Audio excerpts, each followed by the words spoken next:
La perfection est le but. Mes enfants bien-aimés, qu'à vous soit paix, grâce et tout bien. Je suis votre Jésus, tout de bonté et de miséricorde. Je désire aujourd'hui vous faire remarquer l'importance pour vous de fixer le but de votre vie, but qui corresponde à la réalisation de la volonté de Dieu et le zèle que vous devez déployer pour atteindre ce but. Vous vous demandez ce que peut signifier cette phrase que vous lisez dans l'Évangile. Celui qui n'est ni son père, ni sa mère, ni ses frères, et n'est pas disposé à tout quitter pour me suivre, n'est pas digne de moi. Moi, je suis venu au monde pour apporter l'amour et non la haine. Par cette phrase, j'entendais donc mettre l'accent sur le devoir qu'a chacun de faire passer les intérêts de Dieu avant ceux des hommes, l'amour de Dieu avant celui de ses parents et de ses proches, lesquels sont aimés uniquement en lui et pour lui. De cette façon disparaissent difficultés et différences, et il doit être également beau d'aimer les amis et les ennemis. Placer Dieu avant la créature est le premier moyen d'arriver à remplir la mission que Dieu confie à chacun.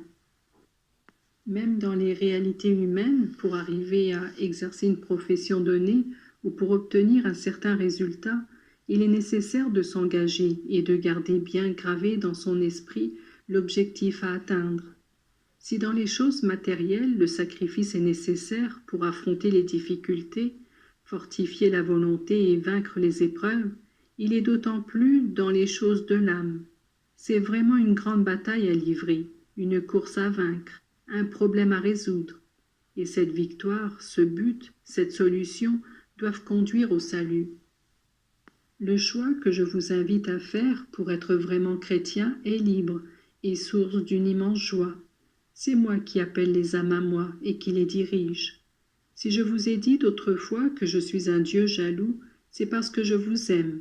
Donnez-moi seulement un peu de collaboration, comme si je vous demandais de vous attacher à la corde de sauvetage durant une escale en montagne. Il est vrai que la hauteur à laquelle vous êtes appelés implique des efforts, mais moi, je suis là pour vous soutenir.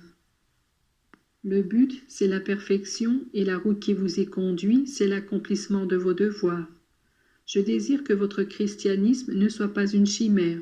Tout est coordonné, tout est beau de ce que vit l'homme, à condition qu'il se laisse conduire, à condition qu'il regarde en haut, à condition qu'il s'efforce d'accomplir de son mieux la volonté de Dieu. Il y a des chrétiens qui pensent faire de grandes choses et qui oublient de s'attacher à celui qui peut les aider. Il y a des chrétiens tièdes qui attendent tout de Dieu et n'ont pas l'intention de sacrifier leur inertie et de faire un pas de plus pour lui témoigner leur amour.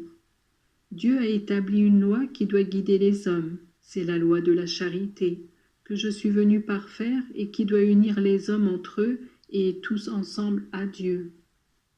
Tout devient facile si l'on apprend à dominer ses penchants, à combattre ses passions et à annihiler son moi. Tout homme qui vient sur cette terre a une tâche qui lui est assignée. Tous à ma suite sont appelés à porter la croix et à mépriser ce qui les détourne de moi. Que mes paroles ne vous semblent pas trop dures. Vous avez devant vous une maman sur qui vous pouvez compter. Et n'est-ce pas elle que vous voulez fêter aujourd'hui? Sa naissance fut une annonce de paix. Elle réjouit le cœur de Dieu qui la fit pleine de grâce, et il l'a voulu ainsi parce qu'elle devait accomplir une grande mission. Regardez-la dans son berceau. Elle est petite et rien d'extraordinaire n'apparaît. Et comme elle, je pourrais vous montrer aussi les petits-enfants du monde, qui, enrichis de la grâce de Dieu, réjouissent le Père et sont tous destinés à une mission de témoignage et de foi. Eh bien, sachez aimer et invoquer cette petite enfant, qui, pareil à un étincelant rayon de soleil, est passée dans le monde et peut encore être votre éducatrice. Sachez recevoir, garder, protéger et défendre vos petits-enfants, en sachant leur faire comprendre la valeur de la vie et la valeur de la grâce. Et si vous n'êtes plus des enfants à cause des années écoulées, revoyez-vous comme en un miroir, comme en ce jour où, resplendissant de grâce, vous faisiez la joie du Père céleste et celle de vos parents. Unique est la vraie richesse, une seule chose vous servira lorsque vous arriverez au but, avoir conservé la grâce. Si certains parmi vous ont savouré des plaisirs illicites et en sont restés dégoûtés, qu'ils se réjouissent d'avoir retrouvé Dieu et qu'ils le remercient. Si certains, au contraire, voulaient interrompre leur rapport avec Dieu parce qu'ils n'y trouvent pas la satisfaction qu'ils désirent, qu'ils sachent que Dieu veut éprouver la foi de ses enfants et que dans la foi, il faut trouver Dieu avant ses dons. À tous, je répète, courage. Rien ne doit vous faire changer de route. Unique est la route qui conduit au salut, celle qui vous fait renier vous-même pour chercher les réalités du ciel. Mes enfants, je vous bénis tous. Les dons les plus beaux que vous pouvez faire à ma maman sont l'imitation des vertus qui resplendissent en elle. Elle aussi vous bénit et vous donne la grâce dont elle est la mère, afin que vous puissiez la rejoindre victorieuse.